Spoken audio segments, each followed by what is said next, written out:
Assalamualaikum warahmatullahi wabarakatuh. Alhamdulillahilladzi anzala ala 'abdihi al-kitaba wa lam yaj'al lahu 'iwaja qayyiman liyunzira ba'san shadidan min ladunhu wa yubashshira al-mu'minina alladzina ya'maluna as-shalihat anna lahum ajran hasanan makithina fihi abada. وَيُنْذِرَ الَّذِينَ قَالُوا اتَّخَذَ اللَّهُ وَلَدًا أشهد أن لا إله إلا الله وحده لا شريك له أمرنا بالتقوى ونهانا عن اتباع الهوى وأشهد أن محمدا عبده ورسوله الذي لا ينطق عن الهوى إن هو إلا وحي يوحى وصلى الله على نبينا محمد أرسله الله شاهدا ومبشرا ونذيرا وداعيا إلى الله بإذنه وسراجا منيرا وعلى آله وأصحابه وسلم تسليما كثيرا. وبعد قال الله تعالى في كتابه الكريم إن الذين يتلون كتاب الله وأقاموا الصلاة وأنفقوا مما رزقناهم سرا وعلانية يرجون تجارة لن تبور liwasiyahum ujurahum wa yazidahum min fadlihi wallahu ghafurur syakur.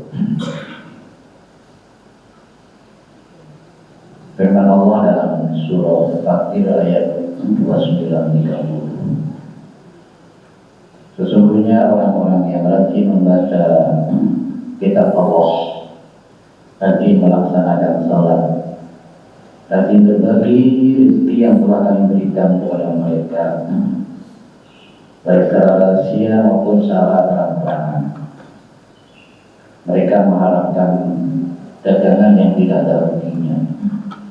Allah akan menyempurnakan pahala mereka. Allah akan menambah karunia bagi mereka.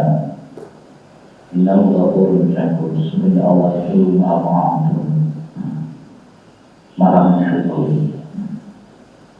Bapak-bapak, ibu-ibu, jamaah masjid Al-Muhajirin Kelapa Gading yang dirahmati oleh Allah. Alhamdulillah, pada hari ini Allah masih memberikan tambahan umur, memberikan kesehatan, memberikan hidayah kepada kita, sehingga kita bisa melangkahkan kaki kita ke tempat yang mulia ini, di Masjid Al-Muhajirin ini, untuk melaksanakan tugas utama kita, beribadah kepada Allah, melaksanakan salat subuh berjamaah. Kita lanjutkan dengan mengkaji ayat-ayat Allah, hadis-hadis Rasulullah Sallallahu Alaihi Wasallam.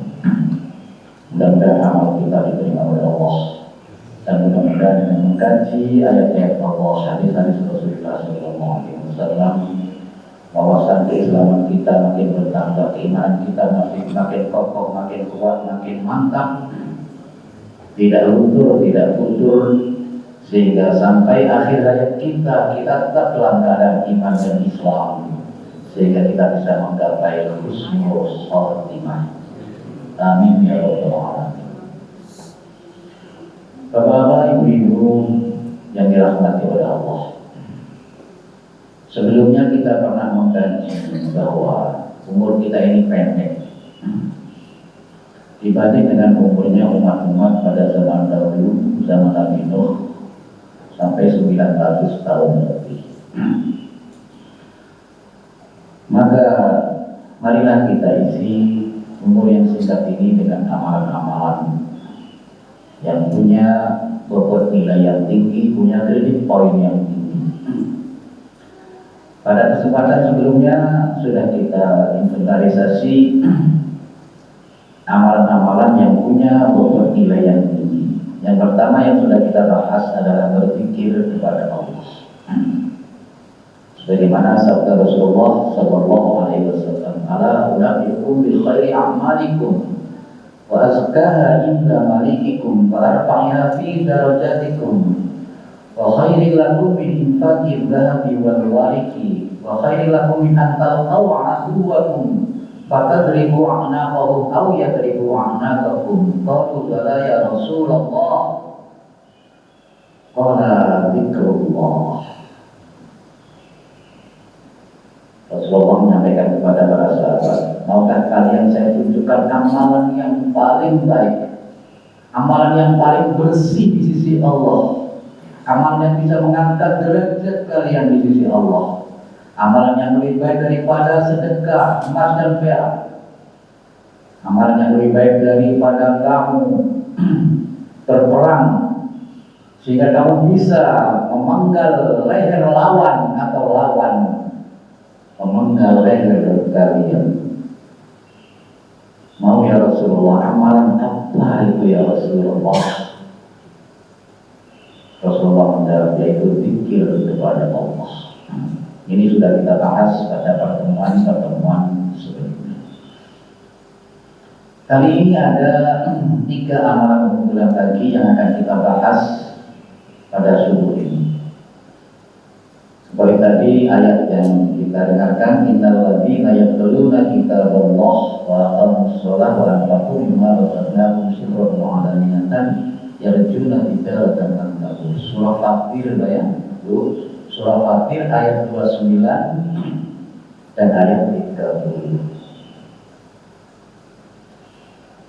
Sesungguhnya orang-orang yang rajin membaca kitab Allah, ini yang pertama, rajin membaca kitab Allah, wa aqamus shalah, rajin melaksanakan salat, wa anfaqu mimma razaqnahum, dan mereka rajin berbagi rezeki terhadap yang telah kami berikan kepada mereka, baik sirran wa alaniyatan, baik secara rahasia maupun terang-terangan. Yarjuna tijaratan lan tabur, mereka itu mengharapkan dagangan yang tidak ada ruginya. Jadi amal unggulan yang lain yang harus kita prioritaskan dalam hidup ini, yang harus menjadi habit kita, menjadi kebiasaan kita, yaitu rajin membaca Al-Quran. Rajin membaca Al-Quran. Jadi pelajaran-pelajaran yang pernah kita pelajari di SD, SMP, PSLT sampai perguruan tinggi, mungkin kadang-kadang buku-buku itu sudah kita kiluin atau dimakan rayap. Tapi yang masih tetap kita baca dan kita baca terus adalah Al-Quran.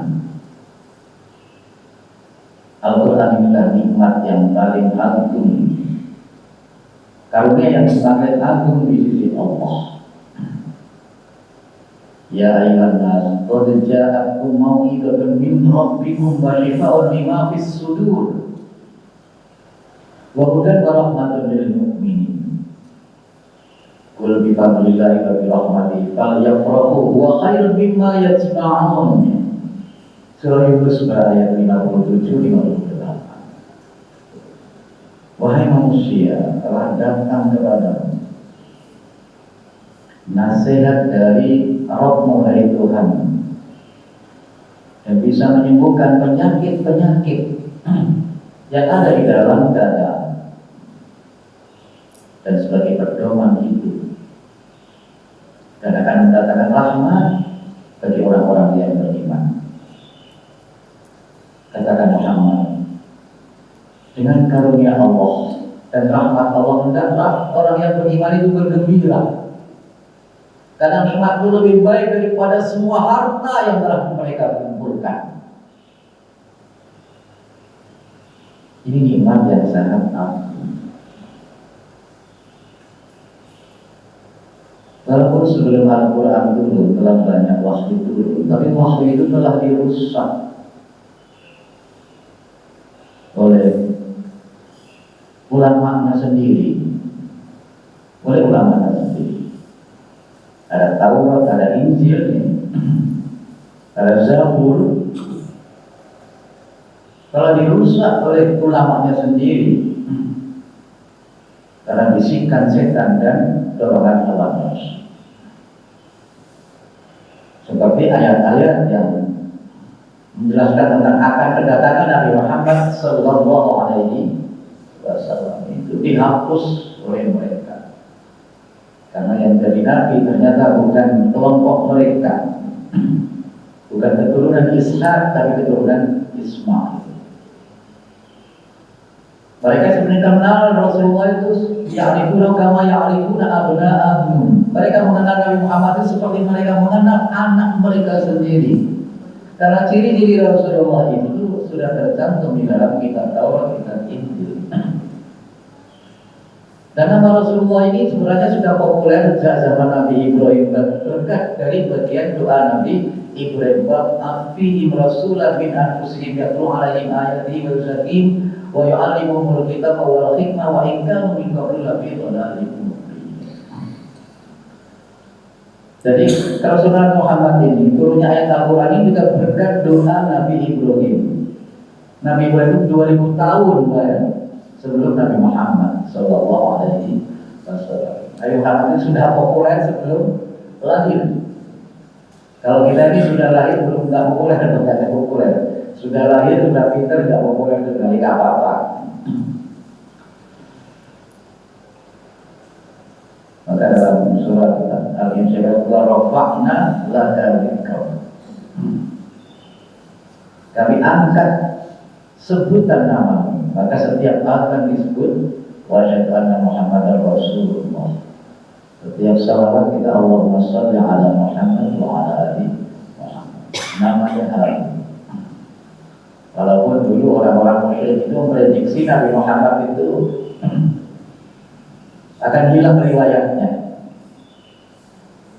Karena Rasulullah itu setiap punya anak laki-laki meninggal, setiap punya anak laki-laki meninggal. Bagi orang musyrik, orang yang kalau tidak punya anak laki-laki itu hilang riwayatnya. Kalau nggak ada bin, kalau hanya binti itu putus riwayatnya. Yang mendapat gelar marga itu harus bin, bukan binti kan. Maka Nabi Muhammad digelari oleh orang musyrik itu Al-Abtar. Abtar itu putus riwayatnya. Tapi akhirnya dijawab oleh Allah, "Inna a'tayna kal-kautsar fasholli li rabbika wanhar inna syani'aka huwal abtar." Sesungguhnya yang akan putus riwayatnya itu orang-orang yang membenci Muhammad. Maka akhirnya Abu Jahal, Abu Lahab semuanya kan selesai tamat riwayatnya. Jadi itu ayat-ayat yang dihapus oleh orang-orang Yahudi, orang-orang Nasrani tentang Rasulullah Nabi Muhammad Sallallahu Alaihi Wasallam. Dan hukum-hukum yang berat dihapuskan juga. Yuharrifuna al-kalima an mawadhihi. Maka pada zaman Rasulullah itu juga keimanan manusia sudah mayoritas rusak seluruh dunia. Selain ada yang menyembah patung, yang masih punya kitab suci mengkuduskan Uzair yang ada di Uzair dianggap anak Allah.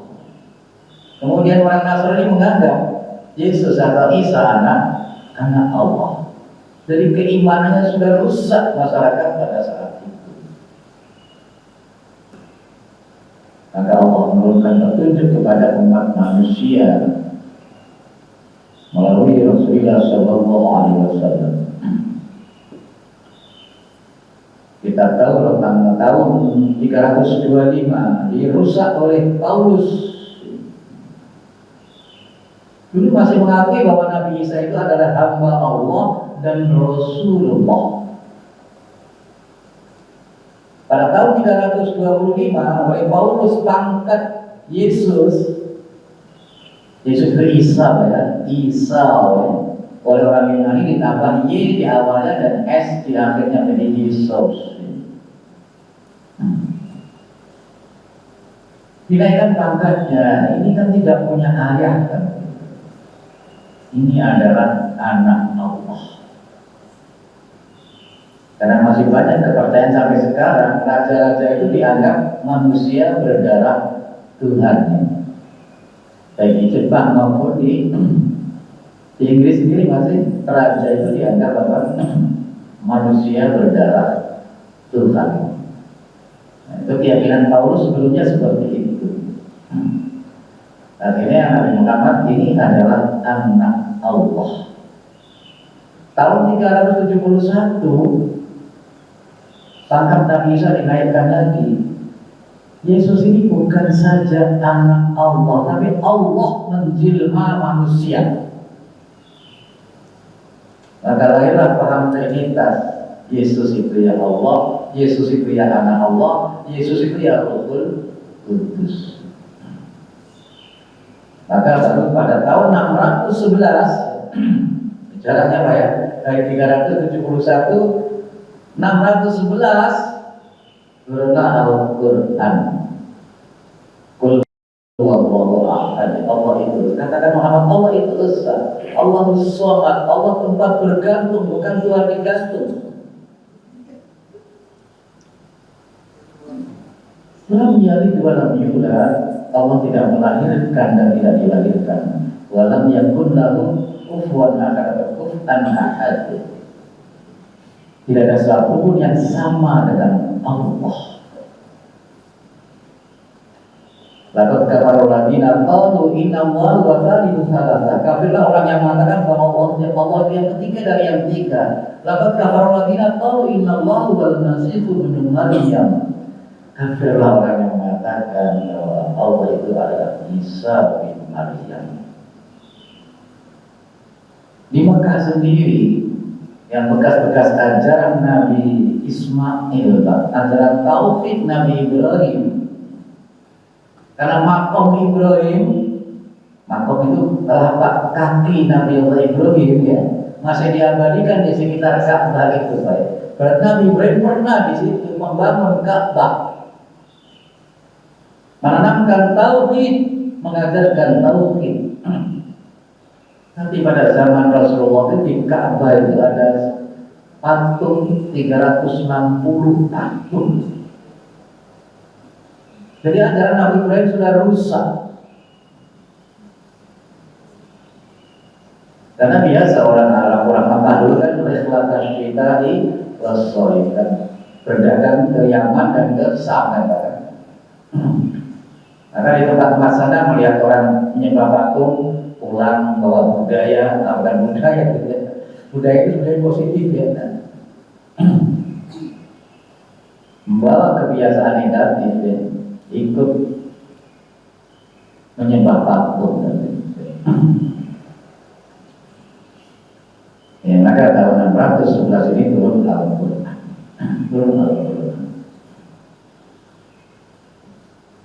Jadi tidak Al-Quran sebagai pedoman itu. Kalau tidak turun Al-Quran, ya kita tidak tahu Pak, siapa Tuhan kita, siapa yang harus kita ibadahi. Kita tidak tahu. Dan kalau orang tidak tahu siapa penciptanya dan kemana dia beribadah, itu kebodohan yang terbesar di dunia ini, kesalahan yang terbesar.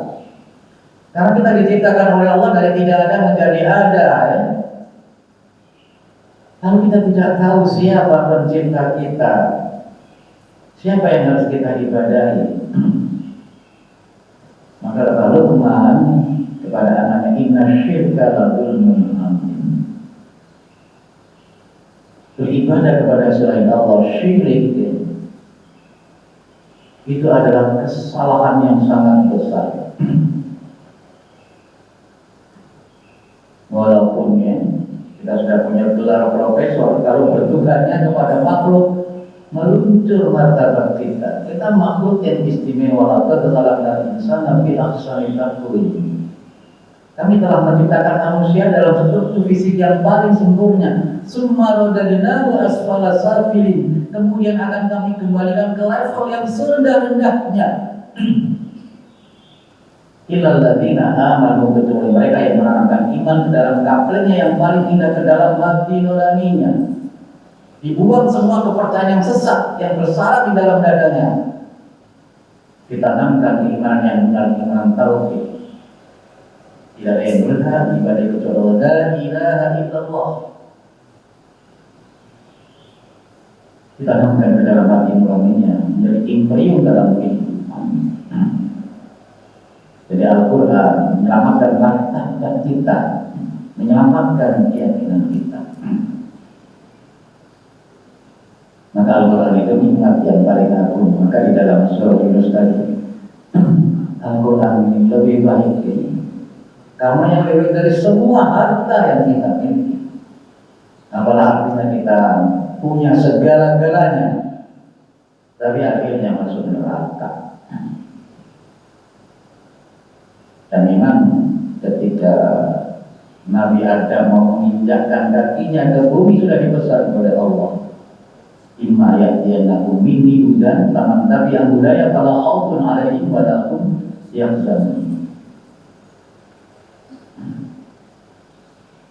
Apa di dalam surah Allah, imma ya'tiyannakum minni hudan faman tabi'a hudaya fala yadhillu wa la yashqa. Nanti jika datang petunjuk dari kami, siapa yang ikut petunjuk kami maka tidak akan sesat dan tidak akan celaka. Dari wanti-wanti Nabi Adam kepada Allah dan juga kepada anak cucunya kan. Wahai anak Adam, jika datang kepadamu petunjuk dari kami, maka siapa yang mengikutinya tidak akan sedih. Kalau khaufun 'alaihim wa la hum yahzanun. Tidak ada rasa takut dan tidak ada rasa sedih. Maka ini nikmat yang paling agung bagi umat manusia. Dan Al-Quran ini akan terjaga sampai hari kiamat. Sudah mendapat jaminan dari Allah dalam surah Al-Hijr ayat 9 ayat. Kata ayat surah Al-Hijr ayat 9. Inna nahnu nazzalna dzikra wa inna lahu lahafidun. Sesungguhnya kamilah yang menurunkan Al-Quran dan kami yang akan menjaganya. Baik secara bacaan, tulisan. Kalau ada yang memalsukan akan ketahuan. Al-Quran yang ada di sini sudah ditasih, ada badan pentasih, peneliti mana yang benar mana yang salah. Kalau ada salah satu huruf saja ketahuan. Dan sekarang ini anak-anak TK ada yang hafal Al-Quran, anak SD hafal Al-Quran, apalagi SLTP, anak idiot pun ada yang hafal Al-Quran. Maka Al-Quran akan terjaga terus. Secara matematis ya, kita apa ya?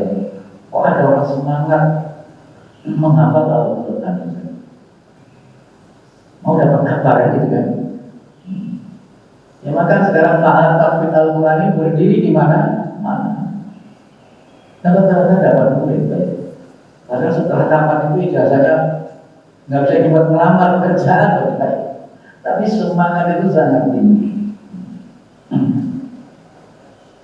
Ini akan terjaga. Jadi Al-Quran ini akan terjaga sampai hari kiamat. Tidak ada yang bisa memalsukan itu lagi. Dan membaca Al-Quran merupakan amalan unggulan, amalan yang punya kredit poin yang tinggi. Makanya harus menjadi habit kita, kebiasaan kita.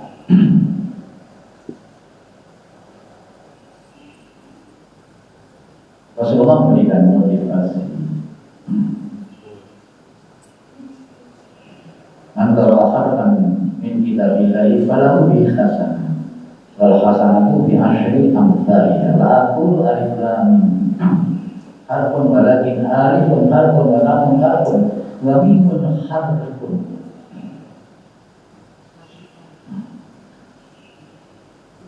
Siapa saja yang membaca satu huruf dari Al-Quran, maka dia mendapat satu kebaikan, dan satu kebaikan dilipatkan menjadi 10. Maka satu huruf kita mendapat 10 kebaikan. Saya tidak mengatakan alif lam mim itu satu huruf, tapi alifnya satu huruf, lamnya satu huruf, mimnya satu huruf.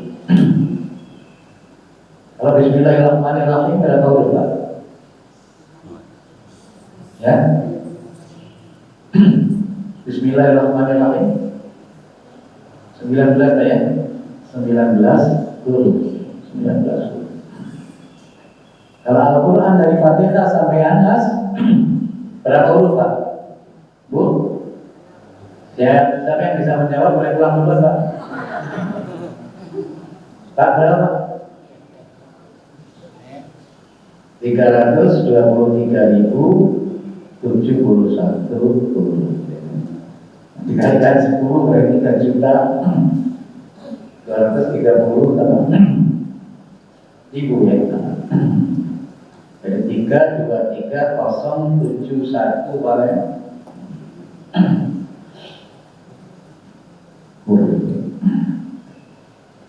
Jadi membaca Al-Quran ini harus menjadi kebiasaan kita. Dan belajar yang paling utama itu belajar dan mengajar Al-Quran. Khairukum man ta'allama Al-Quran wa 'allama. Hadis riwayat Imam Bukhari. Orang yang terbaik di antara kalian adalah orang yang belajar Al-Quran dan mengajarkan Al-Quran.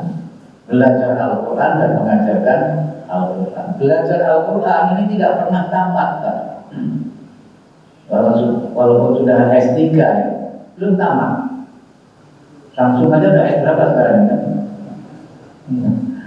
Nggak pernah tamat Pak. Dulu di IAIN Surabaya dulu Sunan Ampel itu rektornya itu Profesor Imam Asyafi'i ya. Asyafi'i itu Profesor titik Pak ya. Titik Al-Quran. Ada yang memiliki titik saja. Titiknya ada berapa Pak? Al-Quran 156.081 titiknya saja.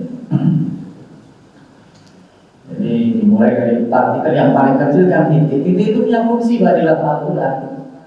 Maka na'budu dengan ya'budu punya arti berbeda kan gitu kan.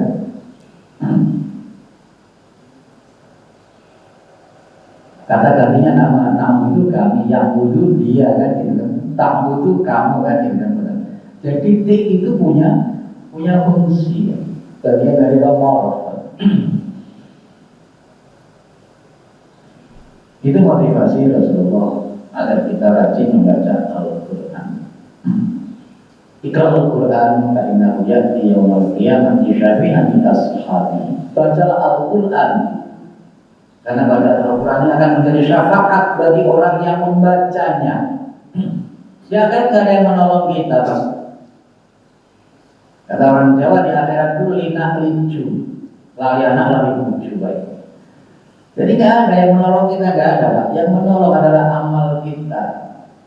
Puasa dan bacaan Al-Quran ini yang akan menjadi syafaat bagi kita. Selain Rasulullah yang akan memberikan syafaat kepada umatnya. Ini keutamaan membaca Al-Quran. Jadi ini termasuk amalan unggulan ya, amalan unggulan yang harus kita utamakan. Orang yang lancar baca Al-Quran nanti bersama para nabi, para rasul, ma'asyafatil imam, dan yang membaca terbata-bata. Walladzi yaqra'u wa yatakattamu wa alaihi syakun lahu ajrun. Yang terbata-bata dan masih berat membacanya dapat pahala dua ya. Pahala membaca dan pahala kesulitan itu dinilai oleh Allah. Dan biasanya yang bacanya masih sulit itu pahalanya tambah banyak Pak, karena diulang lagi. Jadi mengulang itu jadi pahala lagi. Dan sebenarnya ya kalau kita ada kemauan ya, walladzina jahadu fina lanahdiyannahum subulana. Orang yang bersungguh-sungguh dalam agama kami akan berikan jalan. Asal kita ada kemauan, insya Allah kita bisa Pak. Ya kalau ada lomba qiraah internasional itu malah banyak orang Indonesia yang juara satu Pak. Banyak orang Indonesia yang juara satu. Bahkan bukan lidah kita ya. Bahasa Arab itu bukan lidah kita Pak. Kita susah sebenarnya kan. Tapi kita bisa menirukan kan, malah bisa menjadi pemenang. Apalagi kalau gramatika Al-Quran, yang mahasiswa kita itu kalau di Arab sana rata-rata nilainya 10 Pak, nilainya 10. Karena orang Indonesia itu memperhatikan apa gramatika Al-Quran kan. Maka paling hebat itu orang-orang Indonesia. Maka kalau kita berusaha bisa Pak. Ustaz kan sudah tua kita kan. Sahabat itu belajar Al-Quran juga sudah tua Pak. Rasulullah mulai belajar juga usianya 40 tahun ya, usia 40 tahun. Dan Rasulullah diciptakan memang ditakdir buta huruf ya. Ditakdir buta huruf. Sebab kalau Rasulullah sudah pinter, sudah makan sekolah sebelumnya, orang akan menuduh bahwa Al-Quran ini bikinan Rasulullah. Beliau memang pinter ya, itu karangan dia kan, gitu kan. Maka orang yang cerdas sudah yakin nggak mungkin Rasulullah bisa membuat ungkapan-ungkapan yang begitu indah ya. Stilistiknya, gaya bahasanya luar biasa, nggak mungkin gitu. Memang dulu pada zaman Rasulullah yang menjadi kebanggaan ahli sastra ya, ahli sastra. Maka kalau ada tulis sastra yang indah gitu kan, itu digantung di Ka'bah supaya orang tahu inilah penciptaan dia. Tapi sastra-sastra dulu itu isinya apa Pak? Sama dengan nyanyian sekarang Pak. Apa isinya Pak? Cinta dan tidak cinta itu. Kita kalau itu nyanyian, semua nyanyian itu isinya cinta dan tidak cinta. Kadang-kadang kita asal ada sahih bahasa Arab mantul-mantul ini Quran. Kami kebetulan mempelajari ya bahasa lain. Itu contoh-contoh yang sahih-sahih klasik itu isinya cinta. Asir balqatal man yu'iru janahahu la'ali ila man qad hawitu atiru. Ya artinya kita itu tuh ungkapan-ungkapan positif kan. Asir balqatal sebelum bulan burung merpati. Asir balqatal man yu'iru janahahu, siapakah di antara kalian yang sudi meminjamkan sayapnya kepadaku? La'ali ilaman qad hawitu atiru, supaya aku bisa terbang menemui kekasihku, menemui kekasihku. Dari saya yang indah isinya juga itu. Bangsa begitu begituan bayangkan, bangsa begitu begituan. Tapi Al-Quran mengajarkan apa keimanan yang benar, ya. Mengajarkan sistem ritual yang mudah, tidak ada yang sulit kawan. Ibadah itu tidak ada yang sulit. Kadang-kadang kita yang bikin sulit kan bahkan. Rukunnya cuma sedikit, salat itu kan mudah. Kadang-kadang berdebat masalah-masalah yang tidak prinsip, nggak usah kayak, nggak usah. Yang bismillahnya keras, yang bismillahnya pelan, nggak usah dipersoalkan. Yang keras, yang pelan, sama-sama masuk surga, kan? Sama-sama masuk surga. Di sini ribut kadang-kadang kan. Nanti hidupnya nanti di surga, oh ternyata sama kita, sama-sama masuk surga. Yang pakai jenggot, yang nggak pakai jenggot kan. Kadang-kadang yang pakai jenggot ya nggak mau melihat yang nggak pakai jenggot pada gitu kan. Dianggap Islamnya nggak utuh kalau nggak pakai jenggot gitu kan. Tahu di surga kan sama kan, sama ternyata kita yang pakai jenggot nggak pakai jenggot. Nggak ada nanti malaikat, wah kamu nggak pakai jenggot jangan masuk dulu, yang pakai jenggot dulu. Nggak ada nanti begitu, nggak ada. Ujung-ujungnya juga sama gitu kan. Hal-hal yang tidak prinsip jangan sampai kita berantem. Islam itu mudah, mudah. Wa yukalifullahu nafsan illa wus'aha, mengajarkan ibadah yang mudah dan banyak nilai edukasi yang sangat tinggi. Inilah Al-Quran.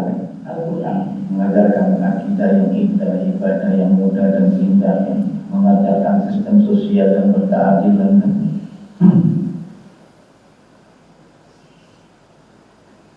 Inilah Al-Quran. Al-Quran. Jadi kembali lagi bahwa Al-Quran merupakan nikmat yang paling agung yang harus kita biasakan. Dan kalau kita rajin belajar, insya Allah banyak ada cara. Dan kalau kita masih terbata-bata, dikasih pahala oleh Allah kan, gitu kan. Maka saya kalau mengajarkan Al-Quran itu tidak terlalu streng Pak. Ada ustadz yang baru streng sekali. Kadang-kadang ada muridnya itu kan. Saya sendiri mohon maaf, saya sendiri sedang jadi makmum Pak. Walaupun imamnya itu kadang-kadang tajwidnya kurang bagus, saya menikmati juga Pak. Karena idhar, kata idhar, kata idhar, kata idhar itu tidak menyebabkan batalnya sholat Pak. Tapi kadang-kadang kita wah itu parah baca Quran, jangan. Tadi berbatakan kan. Saya lebih senang dari makmum, Pak. Jadi imam itu susah, Pak. Bapak hafal apa? Hafal tinggi kalau jadi imam, ujungnya bisa walasi, Pak. Wah, bawaannya lain lah. Jadi imam itu kalau nggak kuat hafalannya gitu kan, nggak kuat hafalan bisa buyar, Pak. Maka di Masjidil Haram itu kan, Masjidil Haram itu yang imamnya apa makmum yang belakang itu harus hafal Quran semua, Pak. Gitu. Walaupun imamnya juga hafal Al-Quran, karena hafal itu kadang-kadang ya bawaannya berat kan. Maka kalau salah ada yang mengingatkan, ya, ada yang mengingatkan. Maka kadang-kadang imam yang jujur itu mau sholat itu nanya kepada makmum di belakangnya. Saya akan baca surah ini, ada yang hafal enggak? Kalau nggak ada yang hafal, saya yang gampang saja gitu kan. Sebab kalau nanti nggak ada yang hafal, saya salah, nggak ada yang betul. Tapi imam sekarang lain, Pak, cari ayat yang kira-kira makmum nggak hafal, supaya kalau salah nggak ketahuan.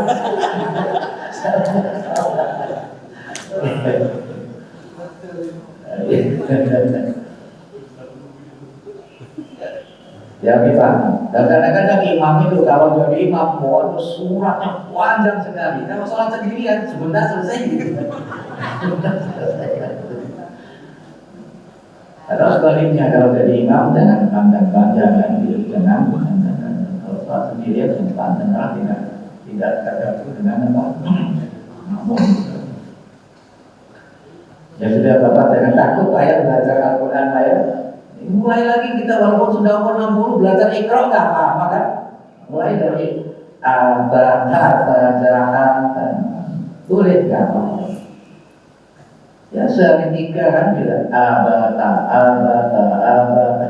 besok saja kalau sehari 3 nggak bisa kelewatan, Pak. Harus dikirim ke Grogol, Pak. Kan atau kalau 3 orang ya, saja kan sebulan tamat kan. Jadi asal mau nggak apa kita mulai dari karena makharijul huruf itu susah banget. Kita ya orang Jawa itu ada yang itu nggak bisa harus kan. Alhamdulillah ya Rabbil alamin kan. Nggak apa-apa. Memang bisanya itu kan mau dipaksa lagi nggak bisa, pokoknya maka banyak nama yang ngalimin kan itu kan itu karena begitu nggak bisa kan gitu kan, nggak bisa. Apalagi yang orang Bali kan, itu kan kalau kan tipis data kan ananda kan kalau ananda kan memang ya ditoleransi, Pak, ditoleransi kan.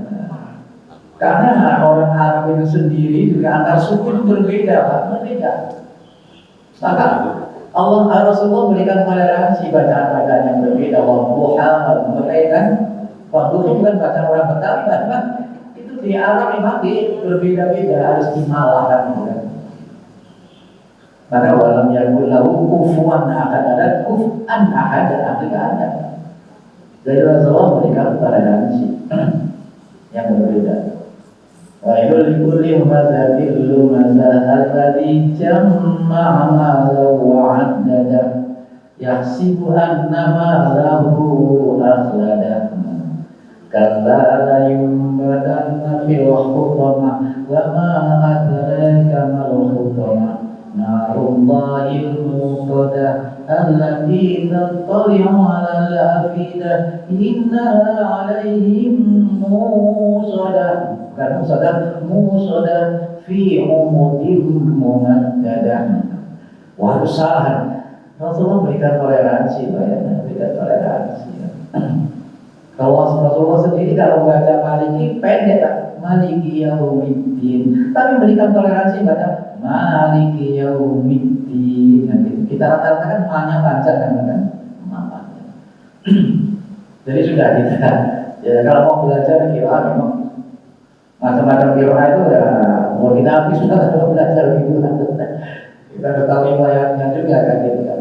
Ya bukan yang sederhana kita Imam Hafaz ini satu kan di Indonesia ini hanya Imam Hafaz dari gurunya Imam Hasyim kan gitu.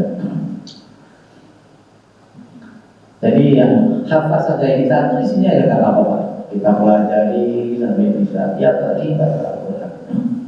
Ya usahakanlah satu hari itu satu ain kan ada dibikin ain ya. Itu disebut makro atau mikro apa ya? Terminal ya. Terminal bacaan ya gitu kan satu ain. Jangan satu hari satu ayat kelewatan kan. Qul huwallahu ahad, shadaqallahu al-azim. Ya satu ayat misalkan Pak ya. Sebenarnya yang ideal itu sehari itu satu juz. Maka Al-Quran dibikin 30 juz supaya setiap bulan kita tamat membaca Al-Quran. Ya kalau satu mikro ya bisa 1 tahun gitu kan. 1 tahun baru bisa membaca Al-Quran. Bisa tamat. Yang penting kita ada kemauan. Yang penting kita ada kemauan untuk belajar. Walaupun kita belum sampai puncaknya Pak, keinginan kita itu dicatat oleh Allah seperti orang yang pintar. Itulah niat itu. Niat itu punya peranan yang luar biasa. Saya kepengen pintar baca Al-Quran seperti Ustadz itu, seperti Qari itu. Umur kita habis, belum sampai ke level itu, dicatat oleh Allah. Dicatat oleh Allah. Ada orang pintar semangat mengajar luar biasa, kita kepengen seperti itu, keinginan kita itu dicatat oleh Allah. Ada orang kaya semangat sedekahnya luar biasa, saya kepengen seperti orang itu. Keinginan kita itu dicatat oleh Allah seperti orang yang punya semangat sedekah yang luar biasa. Maka tanamkan keinginan yang kuat dan himmah aliyah, cita-cita yang mulia. Saya ingin pintar Al-Quran. Diulang lagi.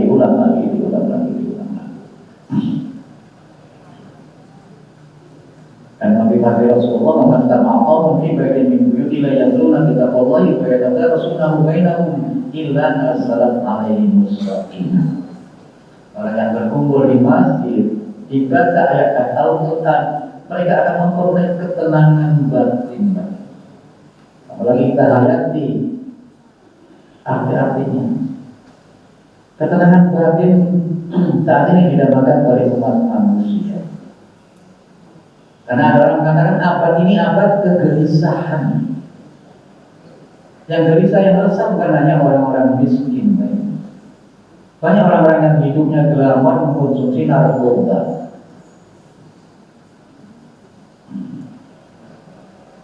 Jadi banyak orang-orang yang populer akhirnya gelisah, hidupnya terpengaruh jauh dari Allah. Jauh dari Al-Quran. Ini sering saya sampaikan di sini. Contoh-contoh. Dale Carnegie juga motivator ulung kan, bukunya diterjemahkan di seluruh dunia bahkan. Matinya bunuh diri kan, matinya bunuh diri. Mungkin Bapak baca bukunya Pak ya, motivator ulung itu kan. Bagaimana cara mempengaruhi orang kan, matinya bunuh diri Pak. Kita tenang dalam Al-Quran.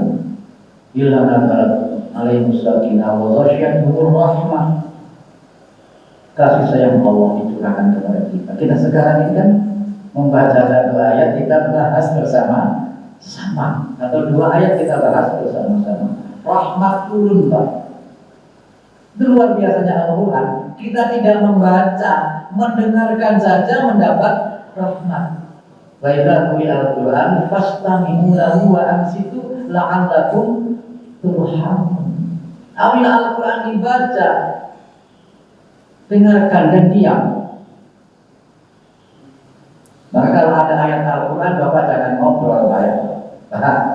Kalau nyetel Al-Quran, Bapak jangan ngobrol. Kalau ngobrol jangan nyetel Al-Quran. Ini ayat Al-Quran.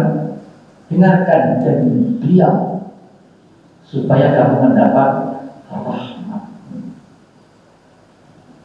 Saya sendiri kurang setuju juga kalau di mall-mall itu bisa terlayat Al-Quran. Orang itu meremehkan Al-Quran, nanti kan orang lalu lalang nggak mendengarkan, nggak memperhatikan Al-Quran. Dan Al-Quran kalau dibacakan kita konsentrasi mendengarkan, walaupun nggak tahu artinya. Itu rahmat akan turun. Nazalat alaihi sakinah. Bahkan pada nazalat alaihi sakinah. Wa khafakumul malaikat. Malaikat tidak bisa kita ini ikut boleh. Minggu. Wa ghasyiatumur rahmat. Rahmat dicurahkan kepada kita. Malaikat ada di sekeliling kita ini Pak. Kita tidak tahu Pak. Malaikat ikut duduk bersama kita Pak, mendoakan kita. Allahumma ghfir lahu, Allahumma arhamhu. Ya Allah ampuni dia ya Allah. Ya Allah sayangi dia ya Allah. Tapi tidak diteruskan wa'afi wa'u'anhu. Wa'afi wa'u'anhu kalau meninggal ya. Allahumma ghfir lahu warhamhu wa'afihi wa'afu anhu wa'akim nuzulahu wa'asimu sulahu wa'asimu bilma'i asal diwal barakat. Jadi malaikat ikut mendoakan kita. Inilah untungnya kita kalau membaca Al-Quran. Wa dzakarahumullah fi man inda Allah, memberitahukan kepada malaikat-malaikat yang ada di sisi Allah. Jadi kalau kita rajin baca Al-Quran, kita ini populer di langit Pak, nama kita. Wah, siapa semangat pada Qurannya luar biasa. Walaupun di bumi nggak populer, di sana luar biasa Pak. Itu dulu manusia yang kamu telah katanya nggak layak untuk tinggal di bumi, lihat itu. Rajin membaca Al-Quran. Sudah banyak ini poin pertama Pak ya. Ini kalau kita bahas terus ya nggak selesai lagi. Ini dulu sampai kita potong sampai di sini. Poin apa? Amalan unggulan yang sekarang ini yang kedua ya, membaca Al-Quran. Karena pikirkannya sekarang ini baca Al-Quran. Terus tadi yang kedua wa'aqamus shalah, dan mereka yang melaksanakan as-shalah. Sholat termasuk amalan unggulan, dan kita tidak bisa meninggalkan kan. Maka saya katakan mudah kan. Tidak bisa berdiri, boleh dengan duduk, nggak bisa duduk, boleh dengan berbaring tidak bisa, disolatkan. Karena nggak boleh tinggalkan Pak. Bicara kita juga sholat, ada dispensasi, jamak qashar kan, dengan sakit juga sholat, walaupun dengan segala cara. Kecuali yang berhadas yang tidak bisa kan, yang boleh diberi dispensasi tidak sholat, ibu kan.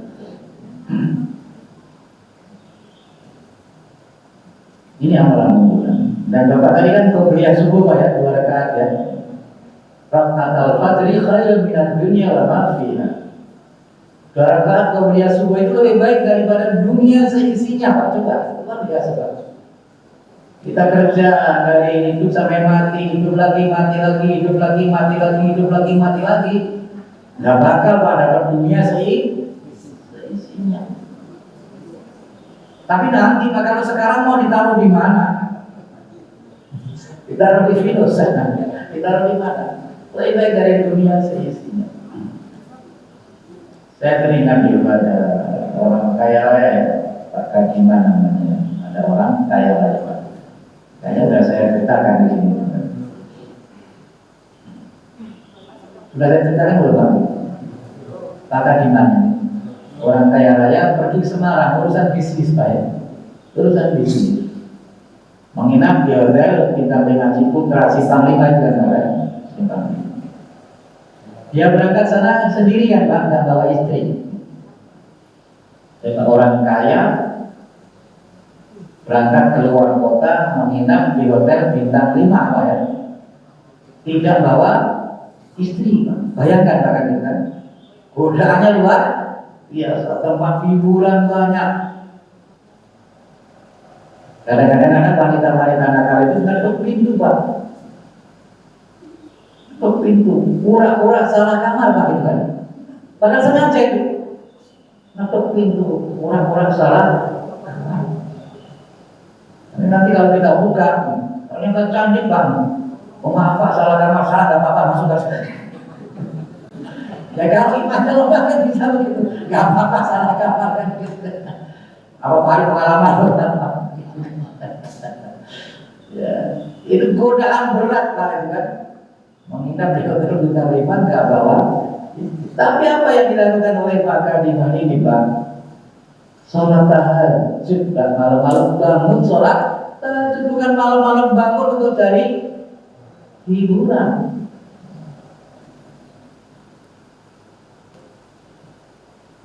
Selesai sholat tahajud, keluar hotel, ingin melihat suasana Semarang menjelang subuh Pak ya.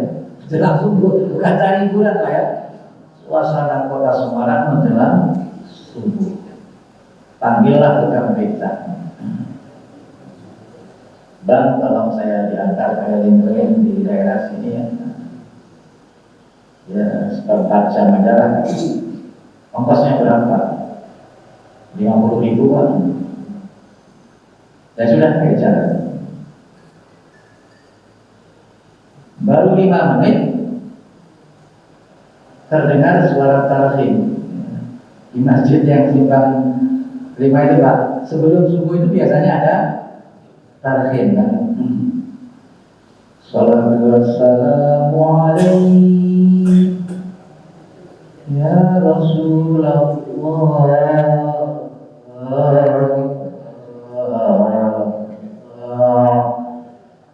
Permainan nikah itu supaya dianggap sayup-sayup gitu kan. Itu begitu Pak.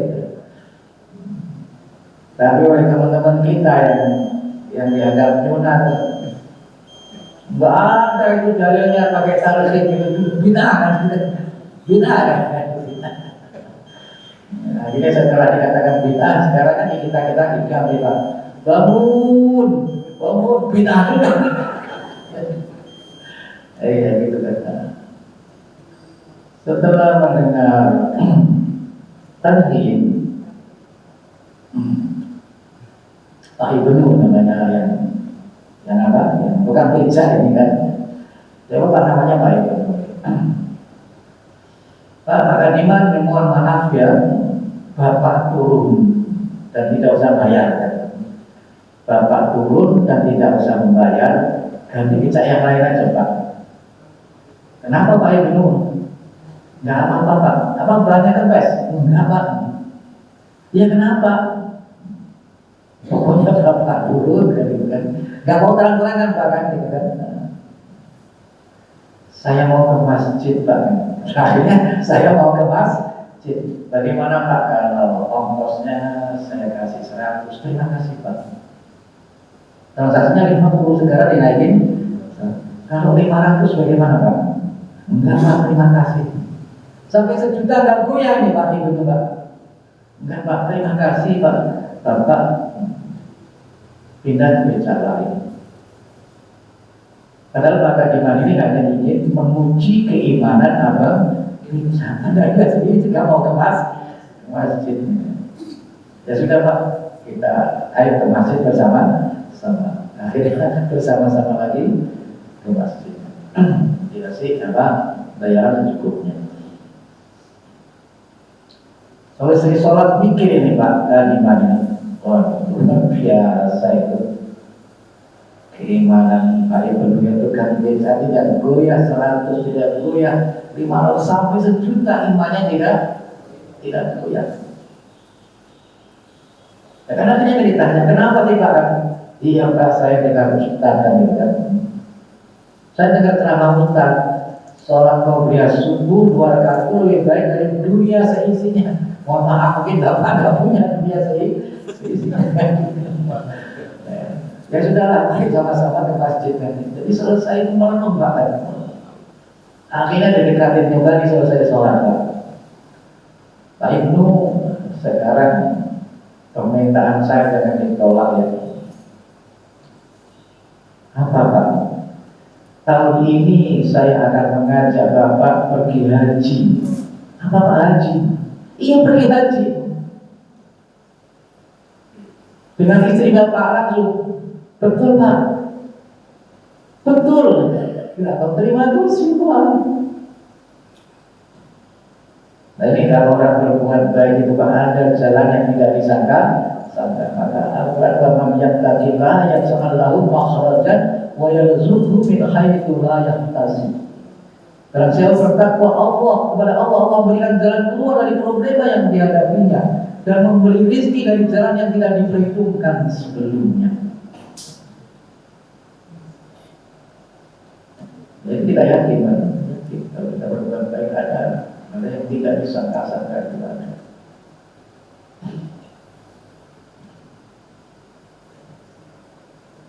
Dan sudah, itu baru qobliyah subuh. Dan nanti akan kita lanjutkan dengan sholat duha kita ya. Man shallal ghadati fi jama'atin. Siapa sholat subuh berjamaah. Thumma ta'ada yadhkurullah. Kemudian duduk mengingat Allah. Ini kan mengingat Allah. Belajar ini mengingat Allah, bagian dari zikir itu tidak harus selalu baca kalimat thayyibah. Mengkaji ayat-ayat Allah itu bagian dari zikir. Hatta tatlu asyamsu sehingga matahari terbit. Syuruk ya, syuruk sampai putih itu ya. Tsumma shalla rak'ataini kana lahu misal hajatin wa umratin. Kana lahu misal hajatin wa umratin. Maka dia dapat pahala seperti haji dan umrah. Jadi nanti kalau kita sholat setelah selesai ini Pak ya, selesai ini berapa menit lagi Pak? Sudah Pak. Sudah. Sudah cukup? Kalau ditambah 15 menit lagi Pak, baru putih kan? Baru putih. Maka dapat pahala seperti haji dan umrah. Maka Bapak nanti kalau yang belum pernah haji dan umrah, kalau pulang dari mana Pak? Dari haji dan umrah. Nanti dikira orang gila bukan. Jelaskan hadisnya kan. Siapa yang sholat subuh berjamaah, duduk berzikir kepada Allah, mengkaji ayat-ayat Allah kan itu katakan. Kemudian sholat 2 rakaat maka dapat pahala seperti pahala haji dan umrah.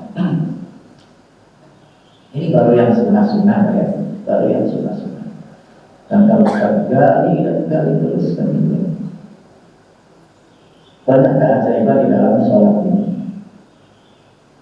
Maka sebelum sholat kan ada azan Pak. Bunyinya azan apa Pak? Hayya 'alas sholat. Terus apa? Hayya 'alal falah. Ayo sholat, ayo meraih kesuksesan, ayo meraih kebahagiaan, ayo meraih kemuliaan.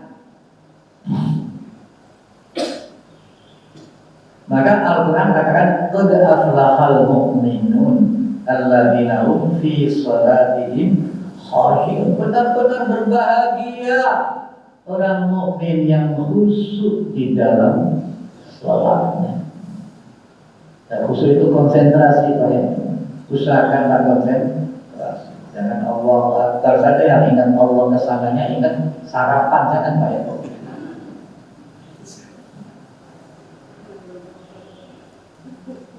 Maka kamu akan meraih kesuksesan. Apa sukses itu? Apa yang dicita-citakan bisa tercapai. Memilih kebahagiaan. Apa bahagia itu? Bisa menikmati apa yang telah dicapai.